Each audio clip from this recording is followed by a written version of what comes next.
नागरपुर गांव में बबलू ट्रैक्टर चलाता था और किसानी करता था। उसकी पत्नी पीलू घर का काम करती थी। बबलू अपने खेत में ट्रैक्टर चलाने के अलावा दूसरों के खेत में भी ट्रैक्टर चलाया करता था और पैसे कमाता था, लेकिन उनकी ज्यादा आमदनी नहीं होती थी। सुनिए जी, आप ओवर टाइम करते हैं, उसी के कारण हमारे पास पैसे आते हैं, लेकिन मुझे आपकी सेहत की फिक्र होती है। आप कितना काम करते हो?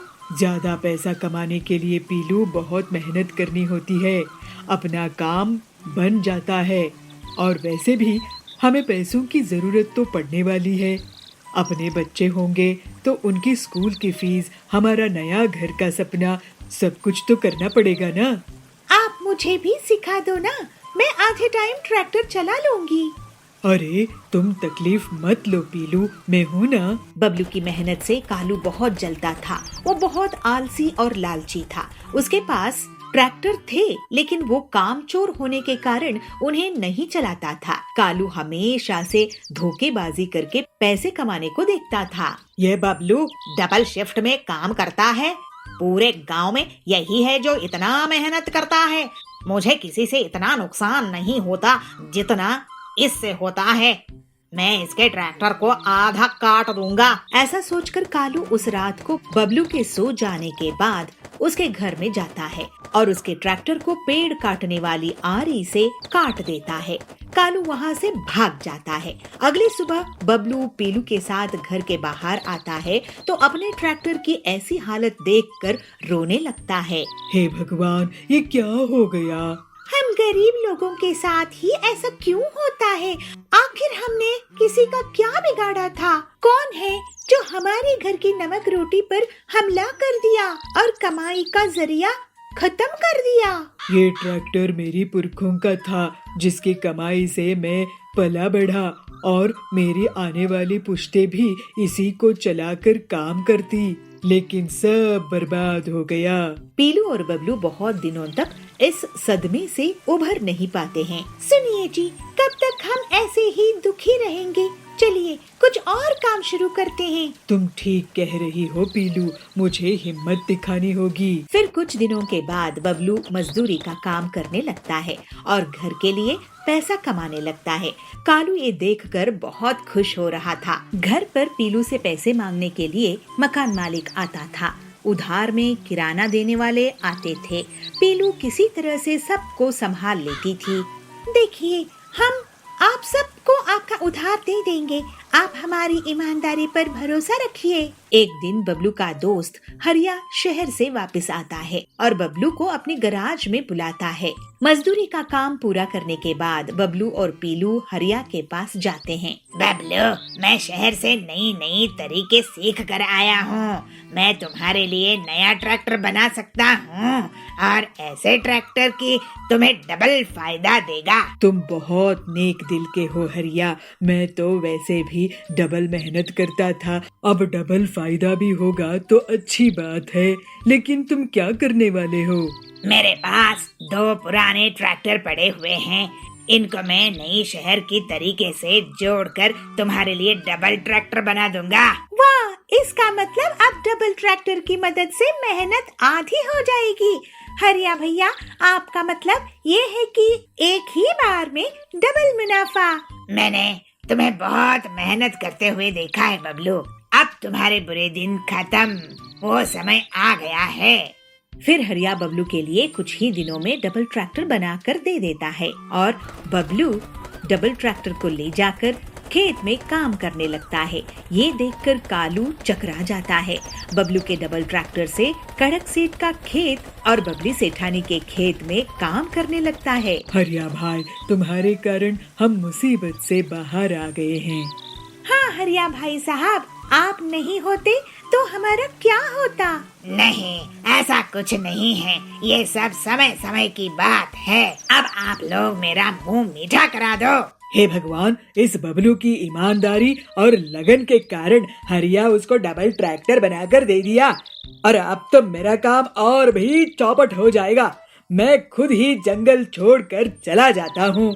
और फिर इस तरह से बबलू अपनी मेहनत से इज्जत और पैसा दोनों कमाने लगता है।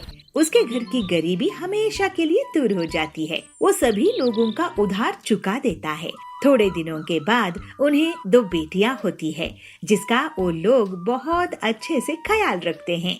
इस तरह से सब खुशी खुशी रहने लगते हैं। करेलापुर नाम के गांव में पीलू चिड़िया रहती थी। उसका पति बबलू और बेटी बबली भी उसी के साथ रहते थे। वो लोग बहुत गरीब थे। एक दिन बबलू जब मजदूरी करके लौट रहा था, तभी उसका एक्सीडेंट हो जाता है और उसकी हड्डी टूट जाती है। घर के खर्चे का बोझ अब पीलू पर आ जाता है। पीलू, ये क्या हो गया? मैं तो अपाहिज हो गया हूँ। पता नहीं कब ठीक होऊंगा। अब तो पूरे घर के खर्चे का बोझ तुझ पर आ गया है। बेटी की स्कूल की फीस, किराया, मेडिकल का बिल, क्या क्या संभालेगी तू? आप चिंता मत करो जी, मैं सब ठीक कर दूंगी।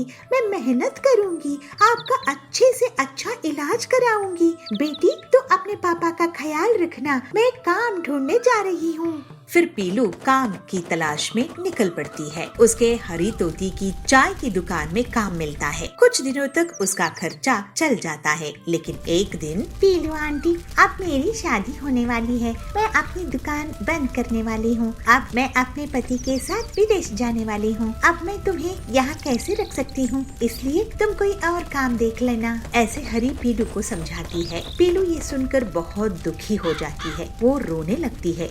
जब वो घर जाती है तो उसकी मकान मालकिन वहाँ पर बैठी रहती है। पीलू, 3 महीने हो गए हैं, मुझे किराया नहीं मिला। अब और देर नहीं चलेगी। किराया देना है, नहीं देना है तो घर खाली कर देना। हे भगवान, हमको सहारा दो। मुझसे अपने घर की हालात देखी नहीं जाती। मुझे हिम्मत दे भगवान। आखिर मुझे कोई काम क्यों नहीं देता है? मैं क्या करूं? घर में बीमार पति है, पढ़ने वाली बेटी है। अगले दिन फिर से पीलू काम की तलाश में जाती है। तभी वो एक बैम्बू की खेत के ऊपर से निकल रही होती है। उसकी नजर बम्बू पर पड़ती है। जाबाज जी, मुझे आपके बम्बू के खेत में काम दोगे क्या? मैं बहुत गरीब हूँ और मेरा परिवार बहुत मुसीबत में है। बहन, बैम्बू के खेत में ज्यादा कुछ काम नहीं होता है। मैं अकेला ही सब कुछ कर लेता हूँ। हाँ, अगर तुम बम्बू खरीदना चाहो तो मैं तुम्हें ये सस्ते दामों में बेच सकता हूँ। फिर थोड़ी देर में कुछ सोचकर जाबाज से कहती है पीलू,